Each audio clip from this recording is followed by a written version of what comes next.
director of the honors program, and for those of you watching, presumably, most importantly, the teacher in honors 201 in this fall, fall 2021. And I'm here with Marcus Daniel Jones, a recent graduate of the University Honors Program. He graduated in May of 2021 and is now working for Stetson University. We'll hear a little bit more about that soon. Tell us three things about yourself, Marcus Daniel. Go. First, I have to say, I actually graduated in May of 2020, which would be this year. Oh, I got that wrong. That's right. Yeah. I just blame COVID. Like everything that I get wrong now, it's like, oh, that's COVID. Yeah. Fall 2020. All right, now you get three. Go. See, I was born and raised in Pensacola before I moved down here, so that's my geographical background. Uh, I've got three older brothers and more friends than I can count, so, I like people. And I've had, I think, over 16 cats at one time, so that was a really hectic point in my life for about 3 weeks. Too many litters at once. That's treatable, man. Okay, so Marcus Daniel has a sort of interesting perspective on the honors program, generally speaking, because he was a student director for many years. But also, I think he's the only person alive who survived three honors tutorials, 201. He took it twice as a student and TA'd it last year. Last year with Dr. Eisen. And he's also one of the very few people who's taken multiple tutorials, and it's sort of an interesting tutorial because in some respects it's not like other tutorials, although in other respects it's exactly like other tutorials. And so let's start there, Marcus Daniel. Well, wait, first of all, why don't you tell us what you're doing now? Let's start there, and then we'll move back. What are you doing now? So I'm currently working as an AmeriCorps Vista, that's Volunteer in Service to America, for the Stetson Center for Community Engagement, and I'm doing economic development research and resource development in Spring Hill. How's that going? It's going fantastic. We already have, I believe, 7 Bonner interns currently working for us, and we're currently writing an economic development issue brief of the area, working on some annexation plans, and then also a Spring Hill 2050 plan. So lots of development. So my guess is that some of those Bonner kids are also honors students. Perhaps. Is Cullum? Do you work Cullen? with him? I do not currently work with Cullen. I see him often. Yeah. He's working with the Boys and Girls Club, which is like geographically in Spring Hill. Absolutely. It's right across the street from the Resource Center. You were yourself a Bonner student when you were here. That is correct. For 4 years, and I also ran that at the same time I was running the honors program in my senior year. You had a lot going on. Talk really briefly and digressively and humorously about your experiences in 201. You took the class first in fall 2016 with Dr. Grady Ballinger. You took the class again, and I'm not quite sure if I remember why, a year later in 2017 with Dr. Anderson, and then you TA'd it the following year with Dr. Eisen. So you're an expert, man. Tell us a little bit about the different kinds of experiences that you had in 201. Were they the same class over and over again? Obviously not. I wouldn't expect that, but like talk to us a little bit about your experience specifically in the class 201 workshop that the students are taking who are watching this video. So I have to say, in Dr. Ballinger's 201, I wasn't officially in the class. I was more like sitting in. And I had a lot of experience with him. He's very thoughtful in the way that he produces pretty much anything for his students, and he likes to talk very directly to them as well. He very eloquent, I guess I have to say, in other words.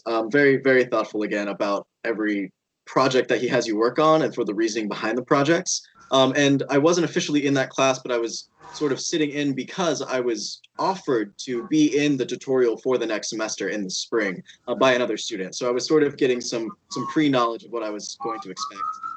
In Dr. Anderson's year, that was very colorful for I think a lot of students. She took it in a different direction than I think many students were expecting, especially with the book that she had us read. I believe that was Terry Tempest Williams' When Women Were Birds. And so there was some controversy over what students thought about that book.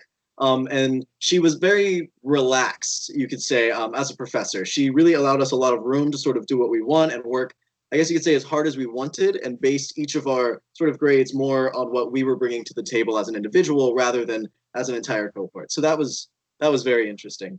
And then TAing for Dr. Eisen, I would say, as maybe a foil to Dr. Anderson, he took things in a different direction, but also I think more than students were expecting with the book that he had us read. I believe it was Just Mercy by Brian Stevenson, but he brought a lot of himself into that class, which I, as the TA, thought was amazing. And having had experience in it before, I was very excited to see that he was so just on board with what he wanted to teach, but students also didn't take it as well as we were expecting because they thought maybe he was putting too much of himself in the class. So there's definitely a balance. I think Dr. Ballinger, having as much experience as he had, has found that balance well. And I think each time we have a new professor teach the course, it sort of reaches a little bit closer to that equilibrium.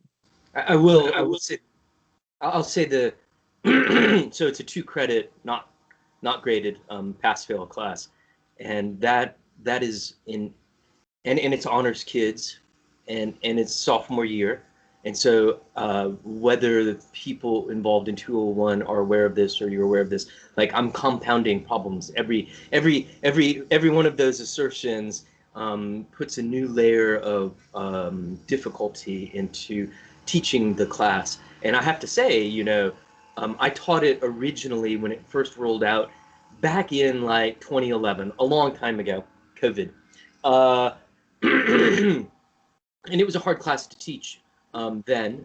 That's to be expected. It was like literally the first time the class had ever been taught.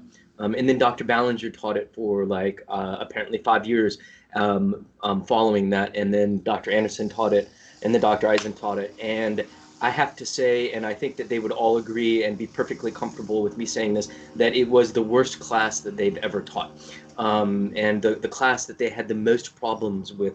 And so that's, I mean, really, why am I teaching 201 this semester? It's because, like, I feel like I can't make, apparently, it's really hard to do, which must be true, right?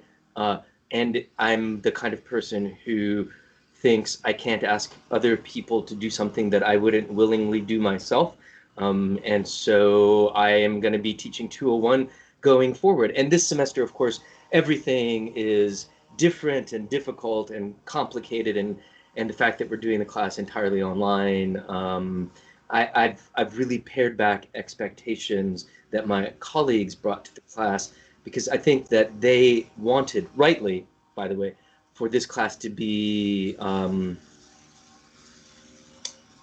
full of content, and they each brought their own content to the class.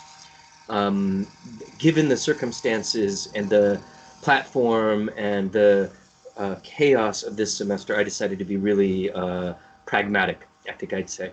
And there are 3 things that we got to get done, and let's get them done, and let's get them done really, really well and on time. And that's all I'm going to expect. And so that's my attitude, and which is very different, I think, listening to you, Marcus Daniel, about the previous instantiations of this class.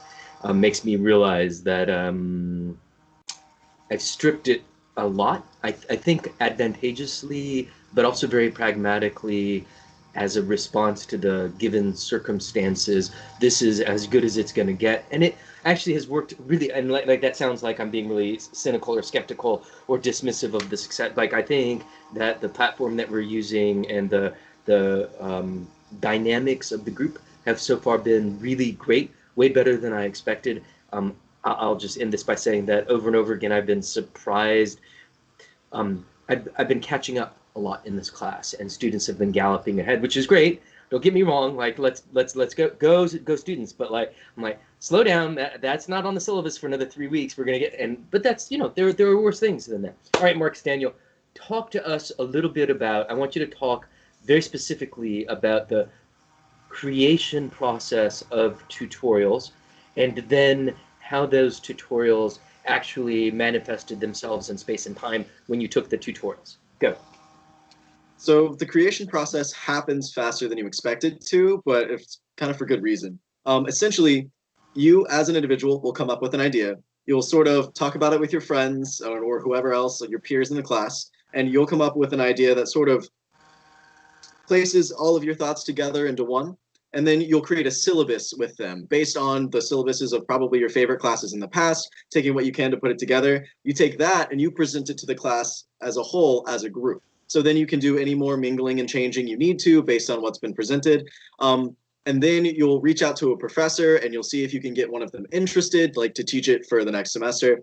And then the really fun part happens is you sort of have a vote to figure out which tutorials will pass, because there might be any number of groups depending on how many students will get together in the course, but only so many tutorials are allowed. And so at that point, you'll have a presentation. They'll bring some professors in. It'll be sort of like open to the public. We did that in, I believe, Elizabeth last time. And it was really, really cool because you get to really talk about your passions and just try to get other people excited about them. But then after the voting block, there's sort of another third like reorganization. It's which ones passed and who's going to be taking them at this point. And some groups might get split up, which can be a little bit hairy. But the idea is to work together with a group to create something that Stetson doesn't already offer, or that goes well beyond something Stetson already offers. And just really bring your passions into a zone of interest and just dig in and have fun with it. So that's sort of the process in a nutshell. I just want to say that you captured it really well. And like, I assume that you had this experience, although I don't know, I'm not you, but it always seems tremendously chaotic and disorganized, but that's the way it has to be because it's almost organic. Like I sometimes think of it as like, those pictures underneath a microscope and all of these, cells like dividing and coming together and all this. And you just got to kind of chill and let it happen and put up with a lot of chaos. And then at the end, everything just sort of gets tied up suddenly, and these groups, these classes coalesce out of the mess. And I have to say, as a person who probably tries to exert a little bit more control over events, that tutorial formation, the birth of tutorials is way messier, but way more successful than I expected. And so I'd say that. So talk to, like, you're sort of like the tutorial that you created and participated in. It was actually multiple tutorials, but more they were instantiations of one idea in one tutorial. They're both super typical and a little atypical. So talk to me about the two tutorials that you actually took as 202 honors in the spring of your time here at Stetson University. That's probably spring 2017 and spring 2018. Yes. So whichever one I took first, whichever year it was, I was trying to think of it, couldn't. Blame COVID. So it was the ethical incubator. And so it was a tutorial designed to be a business incubator and nonprofit incubator, looking at a sort of like the business world through 5 different ethical spheres. So it was like culture, technology, sort of like the human aspect of things, the environment, and then through business ethics as well. And that was created by another group of students. And to make it intentionally diverse across classes, across whether being in or out of the honors program and through like majors, they asked a bunch of different students that they thought would do well to work on this together. And there was actually sort of 2 sections of it. There was a section that was like the theory section that met in the mornings, I believe it was on Thursday, where we had different guest speakers and we talked about a lot of like philosophy and ideas.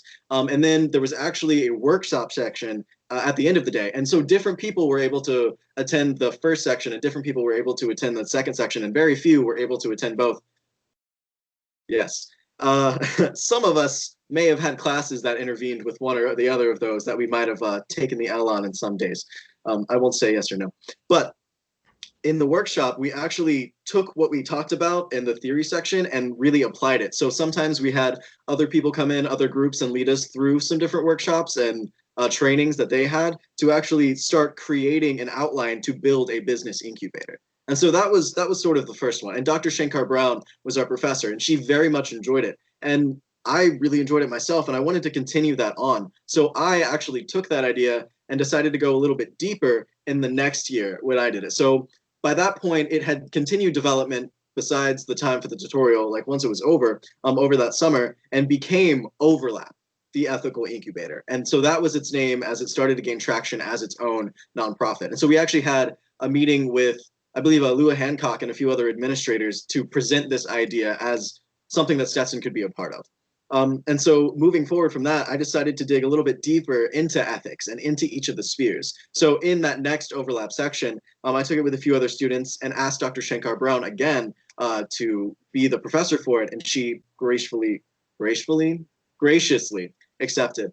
Um, and we had an amazing time. There were far fewer students. It was a much more concentrated group. I believe the first time there was maybe 18 split between the two sections, which is kind of insane, but of course it was beyond honors. And then the next time there was about 6 of us, I believe, maybe. And so we had it again. I believe they were all honor students, but it was split between the years one more time. And so we had a guest professor come in each time and give us like an hour long like deep dive into each of the spheres of ethics. And I learned so much more than I thought about like philosophy and theory based on all of these different ideas and where you could go as far as like starting a business or a nonprofit, and the effect that you wanted to have on your local community, both in sort of the macro scheme of things and the micro scheme of things. Does the business incubator still exist?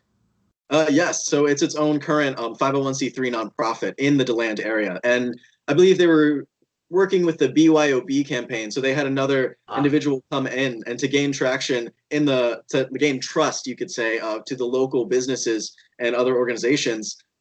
It's the Bring Your Own campaign. And so I believe it started with like plasticware and whatnot that you get from restaurants, just having the restaurants not automatically put that in your order. So if you're doing takeaway and you're bringing it home, you hopefully already have silverware at home that you can just use. And if not, you would just ask. It's very simple, but it could make a larger impact down the road. um, in the couple minutes that we have remaining, why don't you say a few words, if you feel like it, about the ways in which your experiences in the tutorials that you took um, inform your present um, tasks as a Vista, as a volunteer at Stetson University. So why don't you just say a few words about the way things have gotten connected? Because that's the right, I think, the right phrase, gotten connected. So I think the experiences I had and the knowledge I was able to gain during those tutorials solidified sort of my ideas on where I wanted to move into the future. I've always had sort of a passion for the environment, and I sort of gained throughout my entire experience this passion for economic development, and through my service pathways as well. And now working in the resource center, the Dr. Joyce M. Cusack Resource Center, as it's been newly named, I can see the effects of the work that I'm doing, and I also understand it to, I think, a much deeper extent than maybe some of the other interns that I work with, because I've sort of had a training in that, and I've gotten a deeper background more specifically because of it. And in the future, I hope to work with more incubator like organizations because I understand their value, and one of the projects that I'm working on is entrepreneurship in this area, and so having the opportunity to understand it from a lot of different perspectives is definitely informing the decisions that I'm now making on how I will create an entrepreneurship manual, essentially, and trainings for citizens and individuals in Spring Hill. So there's some direct connections there. And I'll say as well, some of the other projects that also took place in the workshops and for the tutorials, they're all to inform and have an impact on your honors experience. And if you take each one of those even slightly seriously, and you just try to get at least one thing out of it, sort of a trade, you're putting something into it, getting something out of it, you'll see how they all connect and the impact that they're able to make. Yeah, I'll wrap this up by pointing out that I've been the director of the honors program for a long time, since like 2005. Um, but in the last 10 years really have been the current curriculum. And it's fascinating to hear you talk and to think about the projects that you're involved in and how many of them actually have roots in honor service projects or these tutorials.